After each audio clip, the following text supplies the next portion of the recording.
Welcome to Through the Glass. I'm very happy to have Marilyn Schlossbach, entrepreneur, restaurateur, mom, self-proclaimed crazy person. It's great to have you. Thanks for coming on the show. Thanks for having me, and thanks for moving around my crazy schedule the last month. It's totally fine. Just the fact that people make time to join me here and the fact that you've made time to join me here, it means a lot. So thanks. And this is like the earliest we do anything. Like coming in a recording studio before 10 a.m. is like, it's so, we're all getting into it here today. So earliest podcast ever on our end. So awesome. And the last time we tried to do it was even earlier. Yeah. That was like some crack of dawn shit. Well, having kids gets you up before the crack of dawn. Oh, amen. Are you an early person? I am. I like sunshine. So I like to do my thing. I'll go out at night, yeah, but sun comes up, I'm up. I can't sleep with sunshine. I'm one of those people that has to have blackout curtains just to go to bed. Me too. Yeah, the second you get a hint of it, your brain starts thinking about everything. There's so much happening in the morning before people get up. Like I feel like sometimes I go to work and I've already had 4 hours of life and I'm just like, wow, I've accomplished so much before I even see a human being. I'm just going to the beach or walking on the beach before people are out and about. It's just a very relaxing, meditative state. Were you always a morning person? Yeah. Well, I surf, and when I was a kid, we skateboarded and mountain biked, and we didn't have tablets and Netflix, so it was like, get out of the house. Get out. Yeah. That was the general message from my parents too. Why are you here? Yeah. Get out. And our house was lame, so it was easy to get out of my house. Other kids, they had the cool basement or, the pantry with all the freaking little Debbie cakes. Like, our house had nothing. Like, one black and white TV. It was lame. My dad was just the champion of grumpy. So there was no reason to ever come to my house. Like, we didn't get a VCR until maybe the next technology had come about. So it was officially lame, the Scotto house. Well, we lived at the beach, so we didn't want to be inside. We were building forts and making trails through people's backyards and skating in pools in Asbury Park. Like we were exploring our little cosmo. Oh, you were a real skate rat. Yeah. Empty pools, abandoned properties. Yeah, skate rat in my backyard. That's awesome. Where did you grow up? Belmar. Okay. Yeah. What was the scene? What's a snapshot of Belmar then compared to a snapshot of Belmar now? Because I have a love-hate relationship with Belmar. And it just keeps going back and forth. I'm in a love phase right now. Yeah, I mean, I grew up there and I left there. I had a business there. It got very political for a while. When I was a kid, my parents were in real estate. We still have an office there, primarily summer rentals. So that was our income, was kids coming from college to party in Belmar. And we had an arcade and we had a surf beach, and we were just little annoying rats running around town. And then it got very serious, and they tried to shift that and get rid of all that summer rental business, and it really hurt our family income. And it became, this expensive place to buy a home where we were really middle class, just hardworking people. My parents were self-employed. And that shift for me kind of pushed me out of there. But we had a really good mayor come back in a few years back, and I think they made some significant changes. I don't know how it is to live there anymore. I don't spend much time there. But all the beach towns here had their little cliques of different types of kids and people. And I was always the person that got along with everybody. I'd go to the disco. I'd go to the Dead show. I'd, hang out with the guys and go kayaking and whitewater rafting. And then I'd hang out with the girls and go to the mall. So I never really noticed the divides that happened across, Avon, Belmar, Spring Lake, Seagirt. They all had their cliques. Yeah, we don't have perspective when we're young, which is what's charming and beautiful about childhood. As soon as you get perspective, it's it can ruin a lot of things. It can be a bummer. And, my parents were complicated. I had a very complicated childhood, not the most childlike. But my parents were community givers. That's where I get it from. And when you do that, I think those boundaries go away. I had a lot of friends who were wealthy from, different towns around. I went to Ranny for a brief point of time, like 7 or 8 years of my childhood, that my parents had to give every dollar they had to afford. And back then it was $3,800 a year, and now it's $38,000 a year. I know, we checked it out, and I was like, yeah. Anyway. I can't afford to send my kids there, and most people think I'm doing pretty well in life. That would be almost $80,000 a year. I'd rather go take my kids on 4 vacations around the world, So, but that's perspective. But the point is that my parents lived in a world of having lots of different demographics of people in and out of our lives because they did a lot of charity work. They were in, rental and sales business of real estate, but they rented to a lot of people who couldn't afford to buy a house. So my father started a mortgage company, and he gave mortgages to people who couldn't get bank loans. So a lot of fascinating. So your father sort of started his own lending institution. Yeah, it was called Seashore Title and Mortgage. And a lot of the people couldn't afford to pay their mortgages. So some days they'd be painting the house or mowing the lawn or babysitting us, but it really took the boundaries away from class, race, income, which a lot of kids that I hung out with as I got older were very boxed in. I dated a guy who I really cared about and was like my first husband, not husband. And, his parents thought I was just this summer fling from the other side of the tracks because they were from Spring Lake and I was from Belmar, and it was a real division in our relationship that probably eventually drove us apart. But those kind of things I never want my kids to experience. They have a lot of opinions. My kids are very much like us. They're very free-spirited, energetic, and opinionated. But they don't see race and money in their geography and environment. They go to an inner city charter because I want them to grow up just loving people for who they are, not for what they have. And you mentioned painting the house when you can't pay the rent sometimes. There's an art form to bartering, and I think it's a beautiful art form. I learned it from my father. We didn't have too much, and sometimes we'd get these things. How did we get that? He's like, oh, well, he was a carpenter, so he would do these jobs, and then the people would just give us stuff. We had a pinball machine, which was pretty bougie. Yeah. Because he probably built a wall at an arcade. Bartering is one of the great equalizers. I think everybody has something to offer. Unless you think nothing of yourself, and that's a problem in of itself, but everyone has something to offer. You don't always need money to engage in something or to see something or to experience something or to even get something. You have something you can give. I learned that early on. It's use your talents, use the junk you hate. Somebody's going to love that. Shine it up, learn how to fix it. Bartering.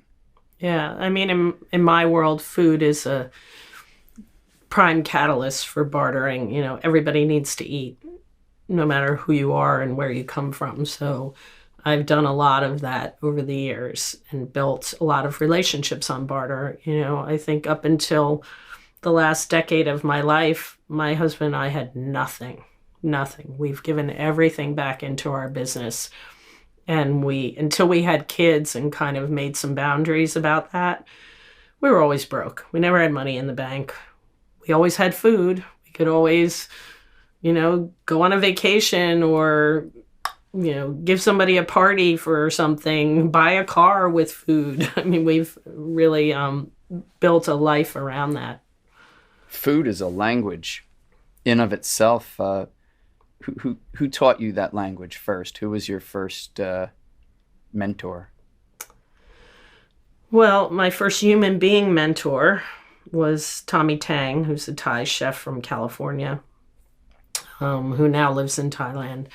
My mother had terminal cancer when I was like 17 or 18 years old, after many years of battling mental and physical addictions and hurdles.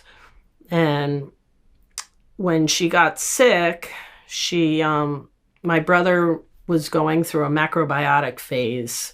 He wanted to lose weight, and back in the 80s, that was kind of a thing. But for my mother, it was a healing process through food. What is a macrobiotic diet? So it's a Japanese way of thinking that you only eat pure things, and you only eat things that are grown or produced where you are. So you wouldn't have oranges in New Jersey in your diet.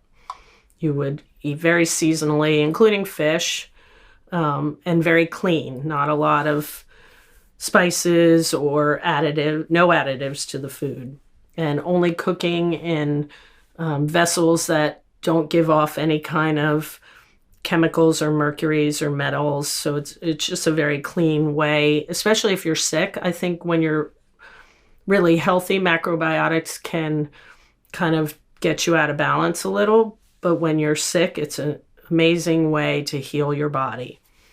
And my mother was 100% in remission after going through macrobiotics. There's a famous macrobiotic doctor, Misho Kushi, who has I don't know if it's still there in Massachusetts. They had the Kushi Foundation. So it was an East-West hospital. So you would go and get treated in a medical form that we're used to, but you would also pair that with healthy food. And to this day, I mean, I've been in and out of hospitals with people I know, and the food that you're given in a hospital setting is in no way restorative or healing for your body.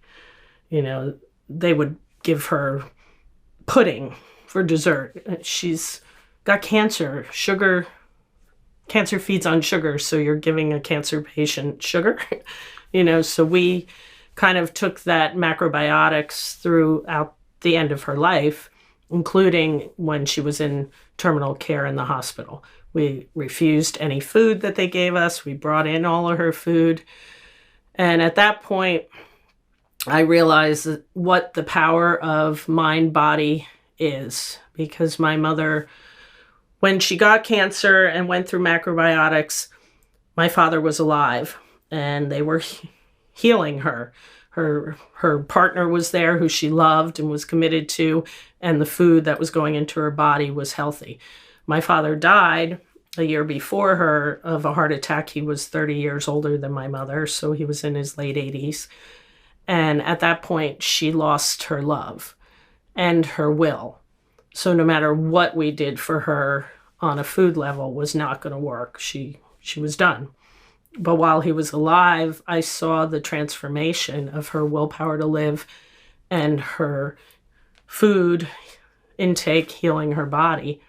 And that's when I had an epiphany about balance, not being neurotic about food and what you eat, but making mindful choices of that, and also mindful choices about the people and things that you do in life. And that's a whole holistic way of keeping well. So why does it make so many people neurotic? This idea of food and eating healthy, and it's so hard to get these ingredients. Oh, it's hard to cook. Oh, that's expensive. That's cheap. It creates a lot of anxiety, this idea of food. I think everyone knows that what you put in has an effect. I don't think there's too many people that are still that off point, that they're like, oh, I could just do what I want and it's not going to have an effect. So why is it such a thing? What's with our culture in that respect, in your opinion? Well, I think it's not just in food, it's in a lot of things. It's in sexuality, it's in money. As Americans, we, at a very young age, become swayed and pushed by media, by culture. And the American culture, in my opinion, has always been somewhat selfish to that. And we carry these things that we go through. Like, I grew up in the 80s. That was like the prime of my cognitive existence with everything, culture, food, music. And in the 80s, that was the big explosion of processed food as this whole new thing, big explosion of plastics, cigarettes, all of it. It was like this, like, you can do whatever you want. You can have all these new crazy foods that are basically chemically produced. And it was exciting time for young people to like have a Dorito and a Diet Coke, and that has been a struggle for me my whole life. It was embedded in me, basic junk food, whether it was even yellow American cheese. It's not really yellow, it's dyed, and then breaking those habits as you get older is very complicated. And what I've tried to do and learn about myself, and this is just for me because everybody's experience at that age when you become cognitive is totally different. You're not going to have the same, maybe parts of it are the same depending on when or how you grew up, but you have your own things. My thing is I have to try and find balance, not beat myself up if I want, pepperoni, or if I want a bag of chips, but not make that my staple life. I call myself a lycodarian. I don't eat red meat because I think cows are cute. I don't like pork unless it's totally bastardized and I can't taste it. I don't eat a lot of fish, and I grew up at the beach, but I like some fish, I try not to label in my head any specific boundaries on what I will or won't try or enjoy, and bring that mindful piece in that, when you start getting neurotic about how you look, how you feel, how, when you're single and you're trying to find a partner and you get neurotic about that never universally, organically happens well. It has the opposite effect. And that's the irony of trying too hard. Yeah. Whatever it is. And it also, you're wearing that too. Maybe not most people. A lot of people can see that. Oh, they're trying too hard. And that's a huge turnoff. I'm also a product of much of the 80s. And I think that's also that was the time when marketing shifted towards marketing towards children. So you mentioned it's hard to break patterns and cycles, which is totally true. But if you want to ingrain a pattern and a cycle in someone, when should you do it? When they're young. Yeah. So trying to break those things, and I'm the same way. I don't say, oh, I don't do that, or I do that. I just try and keep an eye and an ear on how I'm feeling. And that usually tells me if I'm headed in the right direction. Like, hey, you're drinking too much. Oh, right. Well, I'm not going to say, well, I'm not drinking anymore. Like, I can't say I'm not going to do anything because I know myself too well. And I don't want to try too hard either, because I think it's going to show, and I think it's going to have the opposite effect. And like you said, the universe kind of slaps that down. It's hard to break cycles, especially those ones that are programmed when you're young through a consumer culture. I mean, we're talking about the explosion of consumerism and marketing. And could I have you put that phone on something that isn't hard? Because I keep hearing it go. Sorry. No, it's okay. It's okay. Thank you. I appreciate that. And now we have kids. Like, our children are pretty much the same age.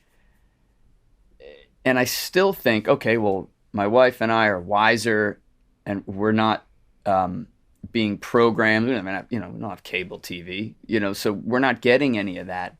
But then it's also like, well, we're telling our children to eat this and do this, and will that backfire too, simply because it came from me? Because they come home from school, they're like, Dad, our snacks are freaking lame. Like and I'm like, I don't know.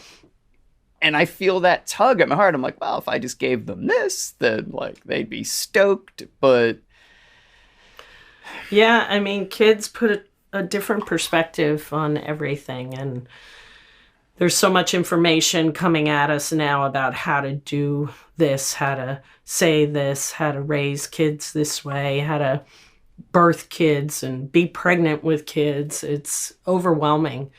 And I have twins, so that's a whole other awakening. I mean, my twins are polar opposites in so many ways, especially with food. One will try anything. Their favorite foods are ramen and short ribs and sushi, where the other one will not eat anything that's not white. Buttered noodles, pizza, macaroni and cheese, French fries. And she's so strong-willed, she doesn't care. Like, and you know, I'm not going to talk to her about being fat or the exterior perception of that. I try and talk about the health benefits of that. But she's 9. She doesn't care about health. Like, don't care at all. It's like they're invincible. Yeah, as long as, you know, she gets these headaches sometimes from the sugar content of the carbs that she eats. And I try to explain that the headaches could go away, but it's like a goldfish, you know. 5 minutes after the headache's over, she forgot about the headache and how it felt, where I'm like, I could not do this every couple days. My youngest is like that.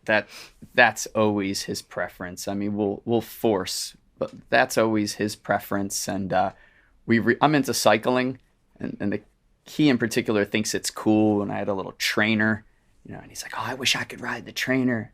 I'm like, all right, well, you know, have a big bowl of pasta, but you should probably hit 10 minutes on the stationary bike after that. So at least it's not converting right to sugar. Yeah. At least you can burn it.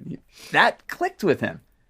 He'll go on it by himself now after a snack. I don't think he's like neurotic about it. He's not thinking about maybe the lens we have as an adult, but that was like one small win. I was like, yes.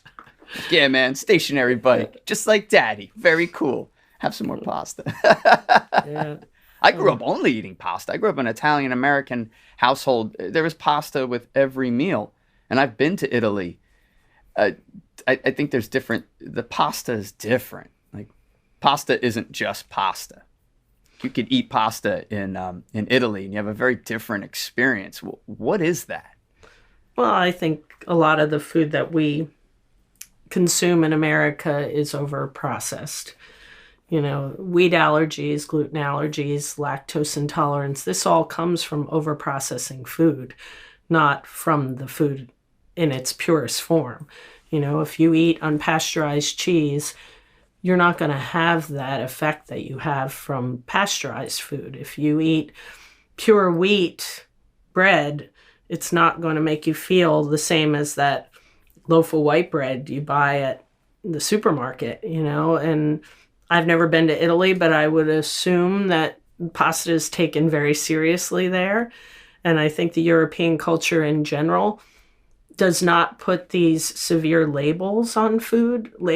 Food in Europe, the places I've been, Spain, France, it's a cultural experience. It's spending time with people you love. It is sitting and enjoying and then taking a stroll. I mean, in Italy, they have a word for that you just don't eat and go to bed. You stroll around the neighborhood. Everyone's walking around. You digest your food. Late at night. Yeah. People old as hell, infants, just cruising around the square, 10, 11 at night. And they're not going for a 5-mile run to burn off the food. They're going for a stroll to digest the food.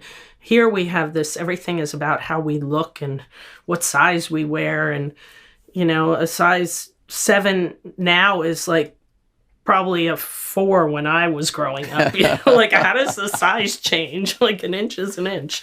You know, it's all so complicated. You had mentioned a gentleman out in California who was a first mentor. So how did that come about? Were you looking to start cooking, or was it just a chance thing? No. So most things in my life are very odd. My brother met a girl on a cruise when I was very young, probably like less than 10 years old. Her name was Sandy, and they were getting engaged. It never happened. She called it off. Your brother's older than you. Yeah, and both of my brothers are 10 years older. So I was the, daddy can have a baby at 65 and mommy could be in her mid-40s. And voila. But Sandy eventually married Tommy Tang. And over my life, I kept in touch with Sandy because when I was younger, my mother was 60 when I was 18. So, I didn't have this like sisterly relationship. My brothers were out of the house. I had no sisters. Sandy was this like blonde beach babe that I just wanted to be like adventurous and traveling and Jewish, which I am half. So I always like related to, wow, you could be cool and be Jewish. You don't have to like sit in temple all quiet. You can like wear a bikini and go to the beach. So I loved her and I stayed in touch with her my entire life. And when my father died, I went to stay with her and Tommy in California for a little bit of time just to clear my head. My father and I were very close. My mother and I were not.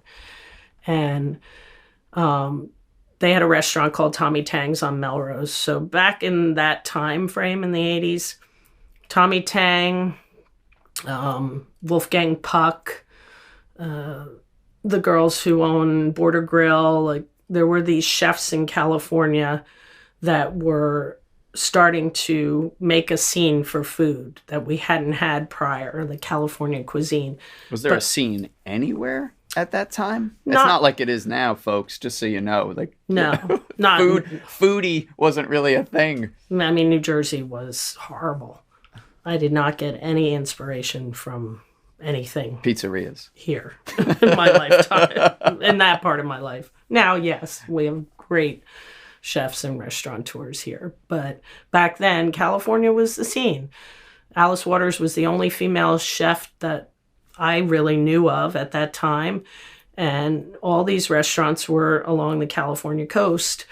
So when I was staying with them, I would go to their restaurant every day. And they would host Oscar parties and cater for all these people. And we'd go have dinner with Wolfgang Puck at his restaurant. And it was like a whole scene that I was enchanted by. And it wasn't that way for the rest of my career. Chefs don't go out to eat together and hang out for a couple reasons. One, we're all pretty busy and working.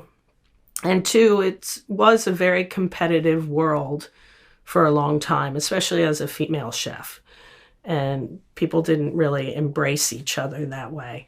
So that, to me, was like TV. Like, I want to have a life where, I call up Taka and we go out to dinner, or, whoever the chefs are that are in the neighborhood and we talk food, which doesn't really happen. But there's a few of us who get together on the phone and talk about it, but we don't do that Hollywood-esque. And living with Tommy, another thing about Tommy Tang that has been ingrained in me is coming from countries like Thailand, Asia. One, they don't treat food the way we treat food here. They don't categorize it. Tommy will use every part of the plant. I remember getting trashed at a young age for having broccoli in something I made in a review, and I had the whole stalk of the broccoli as part of the dish. And the reviewer said that that was a horrible use of broccoli. Like, you're only supposed to use the top. And I was like, that's ridiculous because the nutrients come through the stem. Why would I want to get rid of the stem? They were the authority they were from the Broccoli Foundation trying to school you. Yeah. And I was like, because Tommy always taught me that you don't waste anything.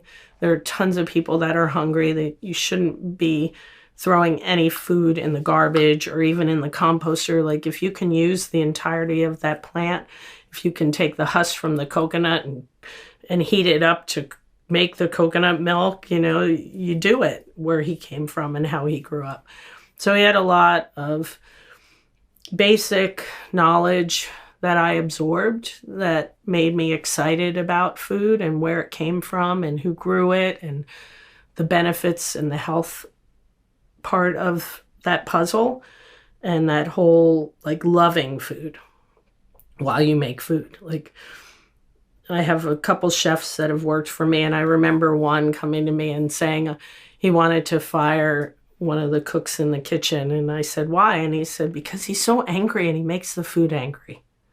I don't think it's good for the customer.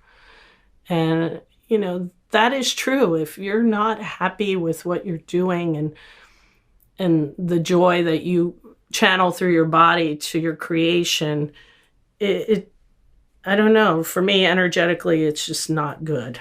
You know, not to say your dish is always perfect, but if you're not feeling good about what you're cooking, like I always say to people, don't be scared of cooking. Like, enjoy it. Screw it up. It's okay. You might learn something from that. Put the music on, drink your favorite beverage, dance around a little, like, have fun. You know, we don't do that often enough, but in a commercial kitchen, when that orchestration is happening, where everybody is in a good mood and the food is flowing, the tickets are coming in, and you're in that groove, it's like watching a symphony. It's beautiful.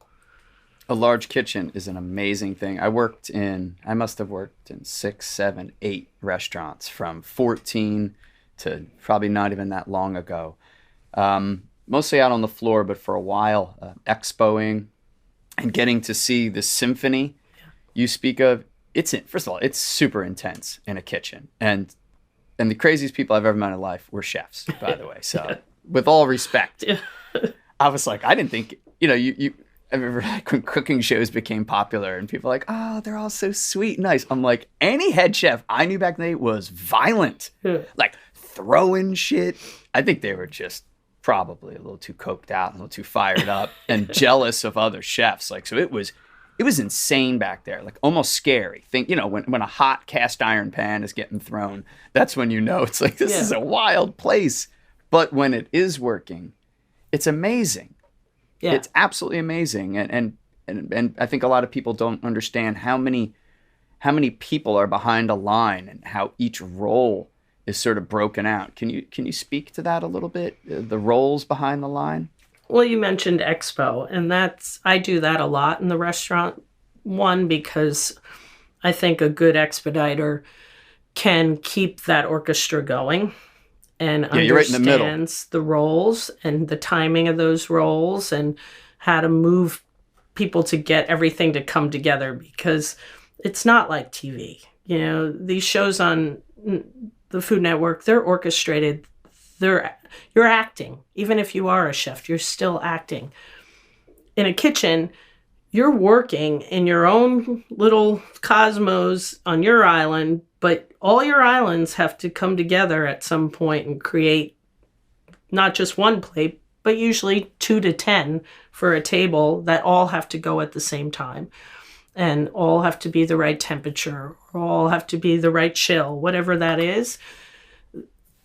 I like expediting because I like learning the individual pieces of the puzzle and how to move them. It's like playing chess to get. I liked it too. I liked it a lot. You know, you're directing that situation. I also like cooking on a line, but I'm a very different chef on a line. I don't like to talk. I like music. I like everything to be on the ticket. I like to just feel it and do it. And, you know, timing is a big part of, especially the hotline, because it is hot. There's fire. And, you know, when a lot of questions are coming at you and something gets screwed up and you have to remake it, it just stops everything and redirects it. And it's very hard to come back from that. There's a certain chaos in a kitchen that has to flow, or it becomes over the top chaotic and it breaks down.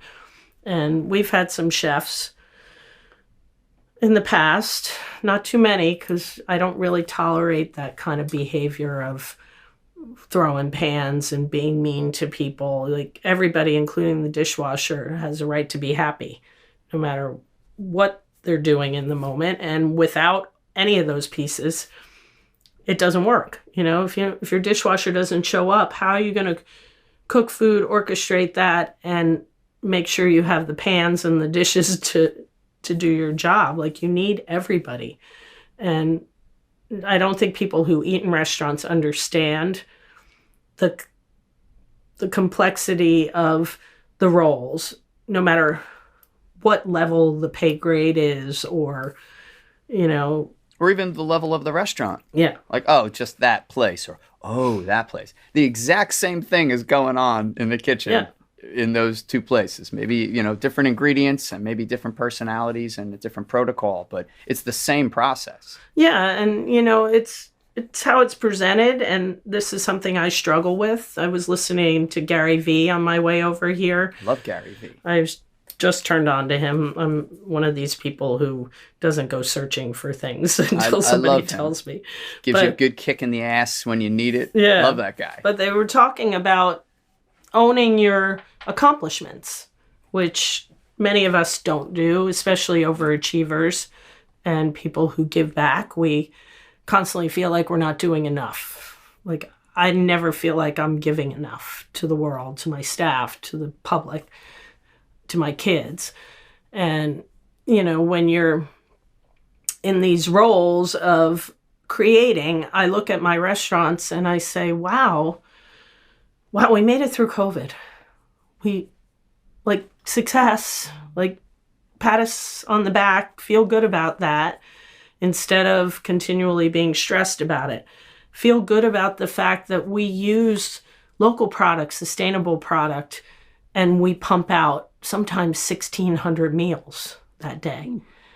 And nobody could even imagine the attention that goes into the food, because nobody attempts to do that kind of volume and make everything from scratch. I mean, we have more prep people than we do chefs, because everything has to be created for the chefs.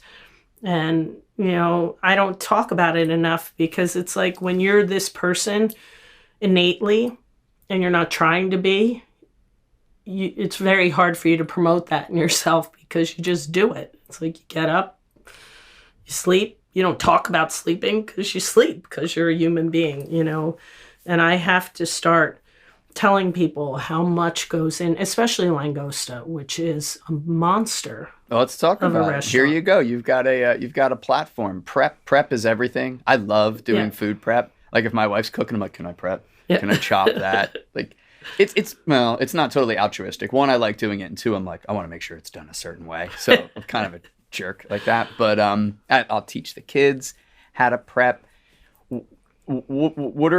So let's talk about that. What are some of the mechanics, the differences between, the kitchen, that everything's coming in a box or a bag, and then a place where a lot of prep is being done in-house? What does that look like? And what does it mean?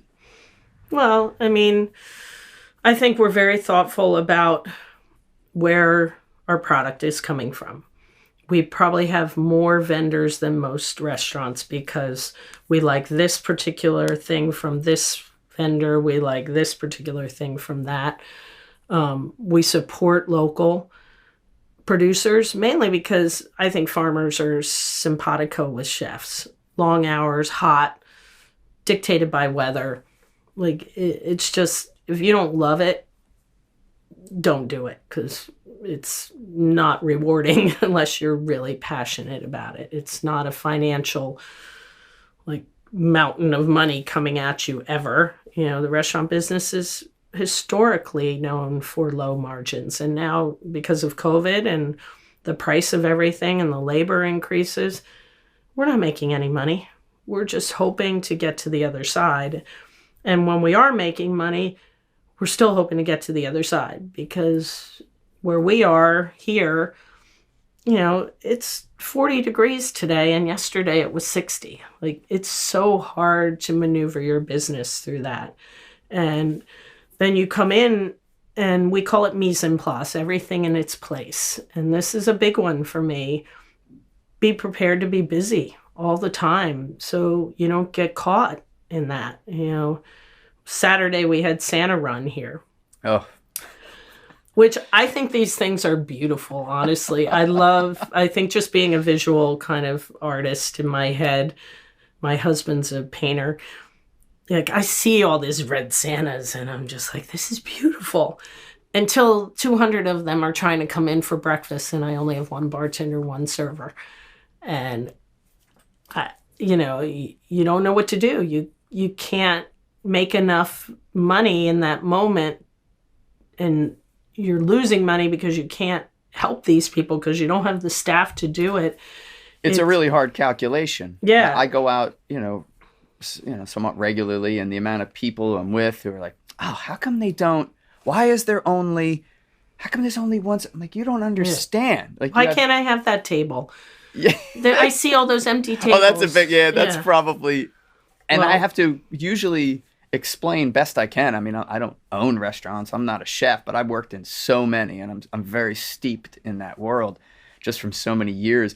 I'm like, all right, let me explain why. And, oh, really? Yeah. No, I'm not making that up. Like, it's always a calculation, and you don't want to. It's just a calculation, and it's nearly impossible. So who calculates the food? So, all right, this weekend is going to be, we're going to be slammed, or the opposite. This weekend, oh my God, I just saw the forecast. Like, there's actually a storm, blah blah blah blah. When it comes to ordering all the products, like, who's in charge? Is that you still, or No. Who does this? So each location has a head chef. Okay. My chef at Langosta, he is what I call an aloha spirit. He's very easygoing. Probably not the most delegating leader.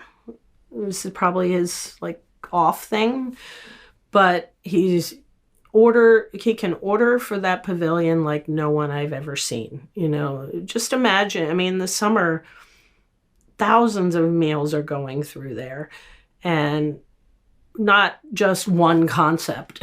We have 4 businesses in that pavilion: Mexican, global, like a dive bar, and retail. So there is an amazing amount of product that flows through there. Deliveries are coming every day. Because we order a lot of fresh ingredients, we're not, stocking up on all this stuff. And this summer was so challenging. You're seeing it all over. I read on the news yesterday, we can't get cream cheese this week. I saw Seed to Sprout post they couldn't get tofu 2 weeks ago. Like, we couldn't get this one main ingredient of a chili lime that we use called Malpoi, which is the brand that we only like to use. We couldn't get it for 6 weeks. We couldn't get sesame oil. It was like trying to not only order for these restaurants, but maneuver through all the challenges of getting product, and then the cost of all this product fluctuating. Lobster this summer, we buy a lot of what you call picked lobster. So it's fresh lobster, but they pick it right off the boat, out of the shell, because we have so many lobster products at the Lobster Lounge. I can't possibly have enough people to pick that and make money on it. But this summer, picked lobster went from $21 a pound the year before to $61 a pound in August. And we were having conversations like, should we now change this place to we don't serve lobster, we're saving the lobster now? Langosta is now the savior of the lobster, because how are we going to make money on this? We can't take our $19 enchilada and now charge $60 for it to make the margin. Lobster's tricky because it's definitely it's historically on the more expensive end. Yeah, which is funny because it used to be the product that they gave to the workers. Oh, talk about that. Yeah, what's that about? I don't know at what point, because I have a horrible memory of time, but at one point lobster went from being this peasant food to this delicacy. And with that went the price. And now, everything we overconsume, especially as Americans. So nothing is peasant food anymore. Nothing that's grown or fished or cultivated can be thought of as an overabundance. Well, except the stalk of the broccoli, according Yes. to that one person. That's a real problem. Well, Can't hopefully believe you she put that in changed there. her tune. Sometimes it's nice to shave those into like little spaghetti strands and They're crunchy. just do whatever with it. I didn't get it, but Where does where do the lobster breed? Where most lobster come from? our lobsters are North Atlantic, so we're the only place that has lobsters that have two claws. If you go to like Caribbean, they have lobster, but they don't have claws. Oh. So, the tail is the delicacy, but to me, I love the claws. I love the flavor of them, and I love that they only come from here, My buddy's son is a lobster fisherman in Eastport, Maine. Okay. I don't know much about the industry. I just know he got into it, and I'll see his Instagram pics, and he's out there on the sea and all the cages. Yeah. It's not quite whatever that show was a bunch of years ago, but it's pretty darn close. It's really incredible. Yeah. And so, what are you thinking with lobster? Like, are you honestly thinking of transitioning like some of your menu and your practices, and just trying to? Well, we did for the summer. Now lobster pricing has come down, and the reason all of this is going up is not that we can't get it. It's that we can't get it because there's no people to fish for it, produce it, package it, deliver it. The supply chain thing that's going on that everybody's talking about is real, and it's for everything from rental cars to lobster. And until people get back to work, I don't know, sometimes I feel like, do you ever watch that show, The Leftovers? No, what is that? It was on Netflix or HBO, I forget, but it was the guy, Jennifer Aniston's ex-husband, I forget his name. He was the lead guy. But people just one day disappeared. And that's how I feel about the labor force, not just in my industry, but in every industry. Like, where did all these people go that we can't get workers to do anything?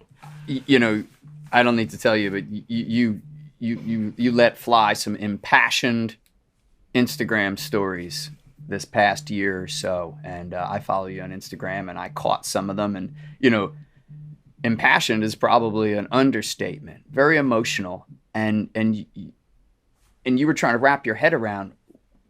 People need money. Why can't there be more workers? Like, what's happening?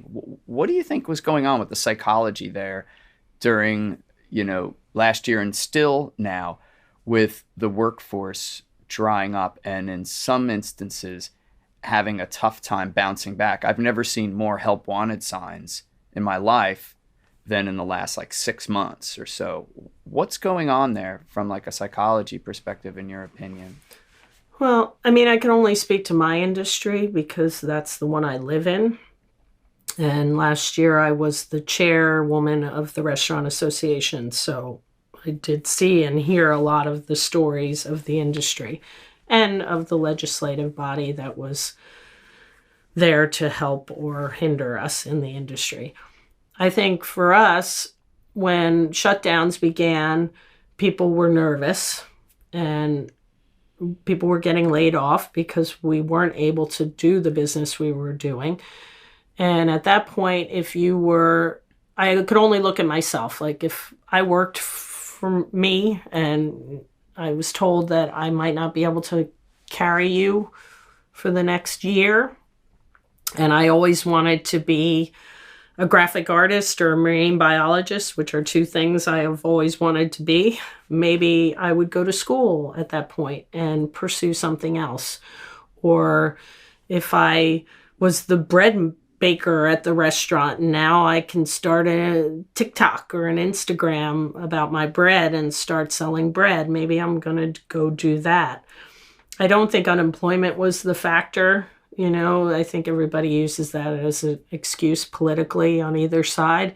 But I think people just made different choices at that moment. I agree with you. And maybe those choices panned out for them. Maybe it was time for them to move on and they were stuck. And, I always look at it.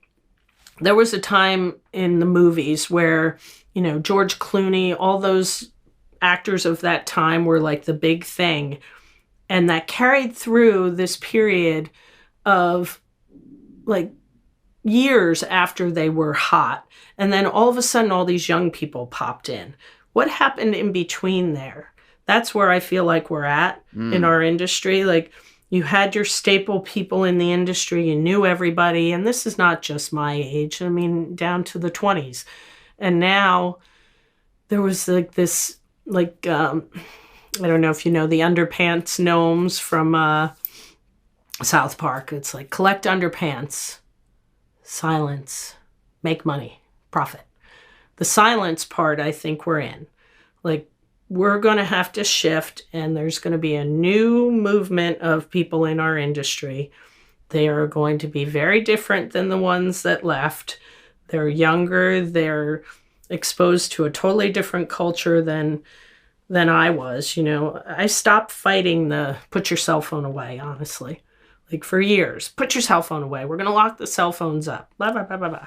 Now I'm like, you know what? Just do your job and go on your cell phone. I don't even care anymore, because I'm not going to change this culture at this point. Just don't do it in front of a customer. Wash your hands when you're done and do your job. So training and attracting a different culture of people into your business is going to be really important over the next couple of years. And personally, I don't know if I have the energy to do this all over again. I feel like I've been building my business for 30 years, and now I have to build it with a whole new mental state of beings that I didn't know until now. This summer we probably normally we hire about 75 new people every season, mostly kids and teachers. And then we get 25% back that were teachers or did something else and want to make money for the summer. This year, we hired 75 new people that we never met, that had absolutely no experience, no matter what age they were. I have bartenders that have never bartended, and they're not that good at it because it is a craft, but I have no choice. I have people working for me who aren't the nicest people, but I have no choice. Like, I need a body to make that drink or serve that plate. And until we get through that transition to the other side, it's going to be painful for operators, for customers, for the employees. Well, I do hope that most people have sharpened up their patience over the last year or two. I'm sure you don't see it. Nobody has patience in a restaurant. Why am I telling you this? Nobody has patience in life. you don't see that world. Everyone's a critic. Everyone's a chef when they go and sit down at a restaurant, right? Yeah. And it's like, because it's so personal. Yeah. Well, I think what's more personal than food? I think that the restaurant experience that I grew up in wasn't about food. We didn't have great food in New Jersey. It was about going out and seeing your family and friends and enjoying time together. I mean, last night I went out for the first time with friends in a really long time. I didn't care what I ate. It was just really enjoyable to have conversation with grown-ups and not have to yell at them all night long to stop fighting. And so I think we forget that in a restaurant. You watch and the people are at the table on their phones and nobody's talking. And, I thought after COVID, when we reopened, everybody be so excited to be out with each other. And it was the opposite. People were mean. And I would even say to them, like, aren't you excited to be with whoever this is, your friend, your lover, whatever it is? Like, just enjoy it. I'm not rushing you. Well, maybe it's that, like you described, that period where we'll see how it shakes out. I think emotionally, a lot of people are in that period. Relationships, certainly. Fear. Well, fear is, what's the line, Rage Against the Machine? Fear is your only God. Yeah. Fear is God. Fear can, for many people, totally screw you up and make you make horrible choices on every level. It's my least favorite emotion on the planet. Yeah, me too. I focus on it a lot just so I can be aware of it. And I talk to my children about it all the time. Most things distill down to fear. Yeah. Like if you just keep distilling, what's going on? What's that? You're afraid. And there's a lot to be afraid of. I mean, I don't know what's going to happen when I walk out the door and get in my car and get on the highway. I don't know what's going to happen at my children's school today.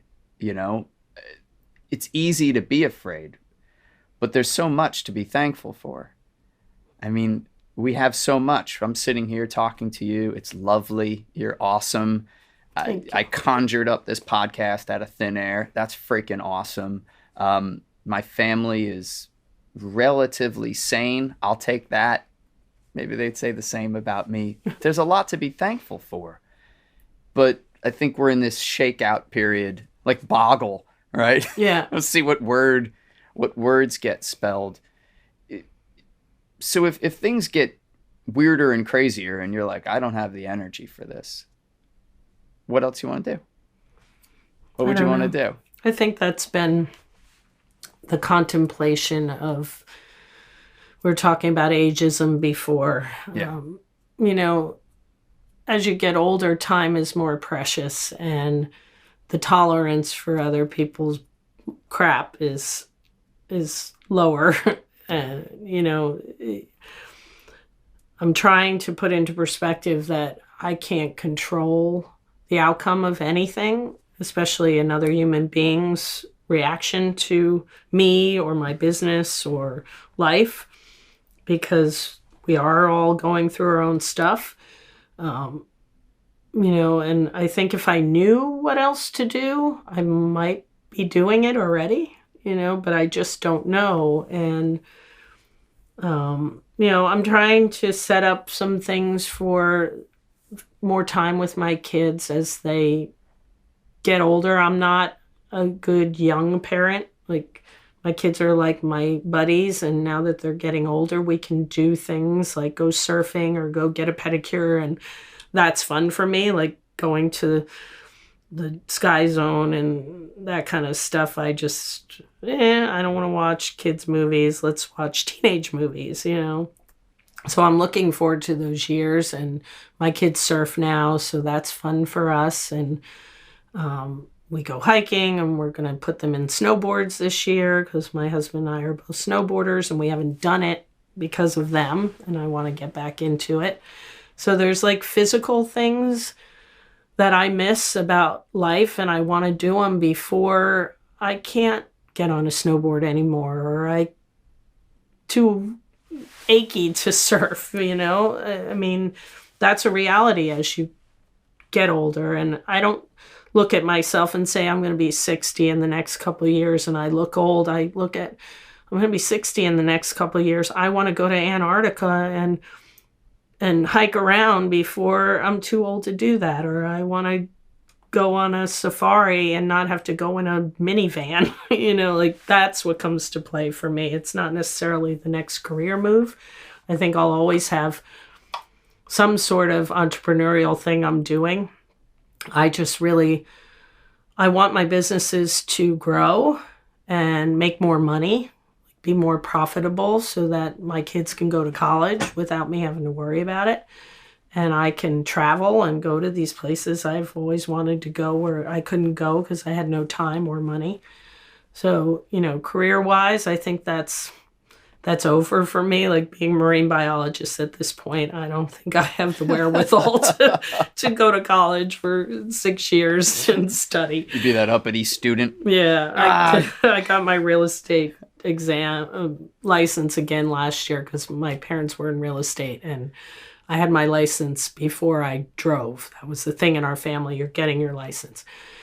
Going into the family business. And of course I didn't want to, because that was the thing I had to do. Of course. Like all kids. And I let my license lapse.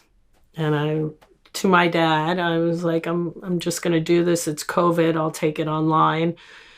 And that was hard. I was like, none of this stuff is practical. And I don't want to study like this ever again for anything. It's just not fun.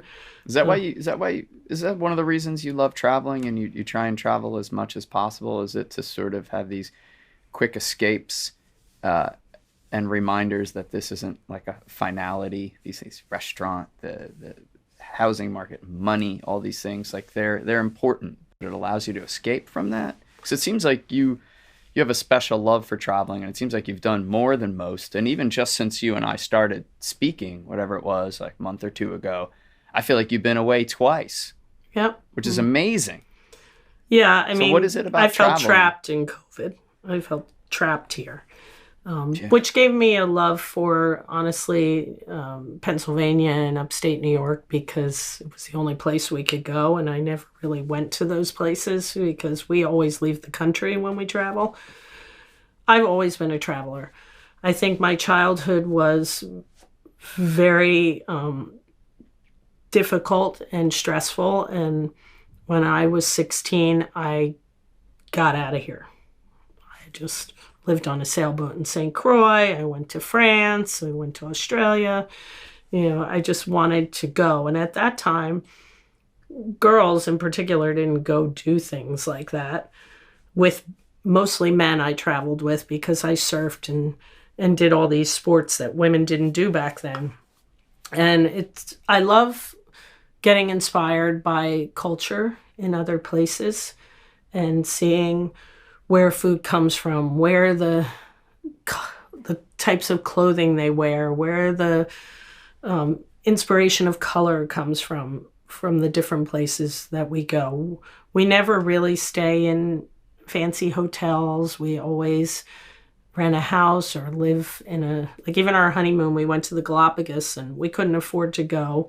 So I convinced the woman who owned this really nice hotel to rent us one of her condos that she had never rented before. So we stayed in her condo, which was like a quarter of the price. And we got to live in town with all the locals and go to the places they ate in the Galapagos.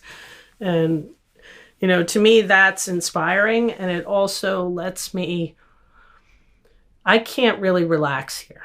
I can't read a book in my house. There's just too much. There's the phone's all, you heard it. It's just constant going off. Employees, my husband's sick right now, so he's probably texting me, and I'm putting my dog down today, so the vet is probably texting me. There's always something.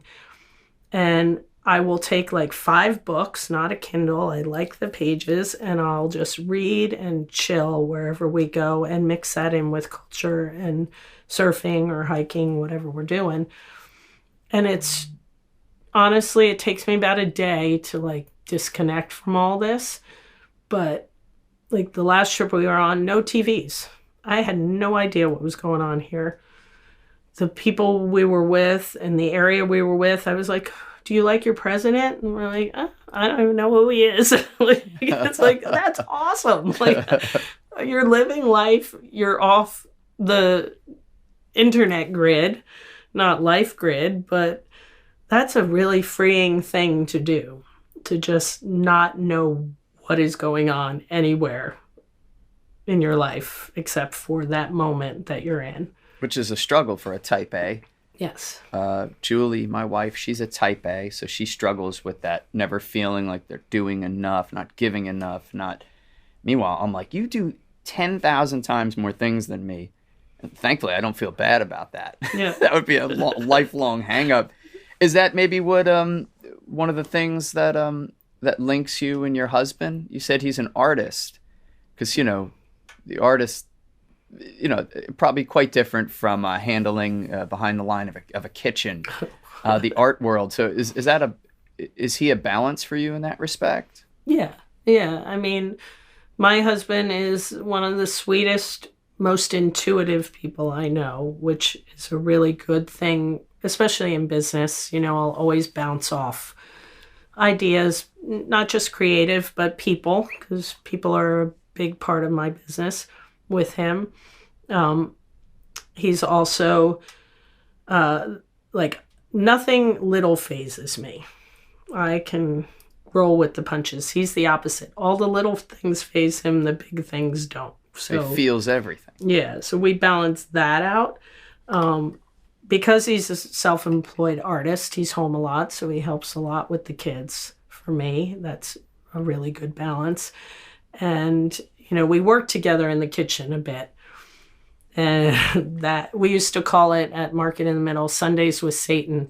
That was the brunch shift that we worked, the two of us in the kitchen. And the staff, I would assume thought we would be divorced after every shift. We have a tough time cooking together. Yeah. Like I said, I like to do the prep, but let me do it over there, way over there, not get in your way. Well, I'm, the creative process for me happens before production. Like when I'm on a line, it's getting that food to the guest, not just beautiful, tasty food, but in a timely manner, because I'm thinking we have to keep their experience going, turn that table so we can make more money for everyone, the servers, us, where my husband is making the beautiful plated food like on TV with the tomato in the right spot, and I'm just like, just put the goddamn salad up. Sundays with Satan. Yes. Every week. I remember Market in the Middle. I didn't know that was your place. Yeah, that was my first restaurant with liquor license, so my first real restaurant. Any culture, if you could, snap your fingers like, oh, I'm living this in this culture. Because you've traveled a bit. What is it? What culture? Oh,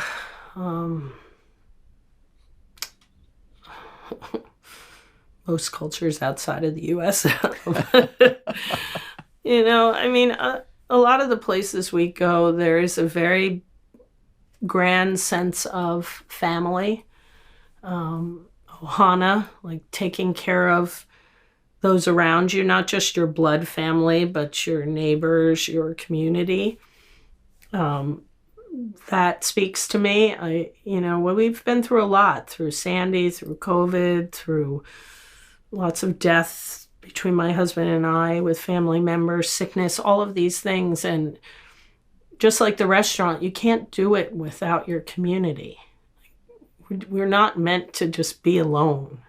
It's sad when people get put into a nursing home and their family's far away. And I know for some people it's just inevitable that you have to do that, and people would look at me and say I'm not with my kids that much because I'm working all the time.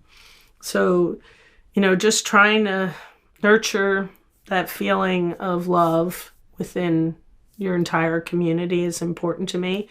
And, the Hawaiian culture does it. The Spanish culture does it. I wish we had more of that in America, that we can't be on an island. Nobody is top dog. We're all equally here to aspire to be the best us we can be. And it's, for me, collaboration with other people is more fulfilling than trying to compete on my own. I've been scouted for all these cooking shows and things in the past, and I've at the last minute I'm always like, I don't want to compete with people. I want to lift people up. Like I don't want to be trying to beat you down so I can be the best thing on the TV universe, Well, it's a lonely place, which speaks to, that's the opposite of community. I agree with you. We'll leave it there. Community, thank you for being a part of the community. My wife and I, we love Langosta. Great place. Tacos and a beer at Pops is probably like my preferred. She doesn't want to do that too often. But thank you for all you do for the community. And it was really nice to get to know you a little better. I appreciate you. Thanks. Well, thank you. People tend to look at people from the outside and not really understand what makes them tick or what their decisions are. It's nice to be able to share a piece of myself so people can get to know me instead of judging all the time. Well, thanks for the piece. Maybe another piece another time. Okay. All right. Great. That's our show. Thank you very much. Have a great day.